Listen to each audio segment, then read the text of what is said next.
ፍቅረኛለሽ እንዴ? አዎ ፍቅረኛ አለኝ፣ ግን እዚህ አይደለም። ግን ይመጣል፣ ነግሮኛል እንደሚመጣ። በጣም ነው የሚወደኝ። በጣም ይሄ ፍቅረኛዬ ቃሉን የማያጥፍ ነው፣ እንደ ሌሎቹ አይደለም እና ኢየሱስ ይባላል። የልባችንን እያወራን ይሄንን የመሰለ ቆንጆ ራት በላ። like taking myself on a date ከኢየሱስ ጋር አብሮ ዴት ማድረግ በጣም ነው ደስ የሚል። ብቻ ነበረ ምግብ ያዘዝ። he said wine, I said no አሁን ኃጢአት ነው፣ ድሮ ነበረ። አትሳቱ፣ እግዚአብሔር አይዘበትበትም። ሰው የሚዘራውን ሁሉ ያንኑ ደግሞ ያጭዳልና።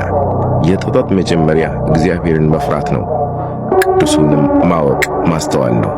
በምድር ላይ ሰላምን ለማምጣት የመጣው አይምሰላችሁ፣ ሰይፍን እንጂ ሰላምን ለማምጣት አልመጣም።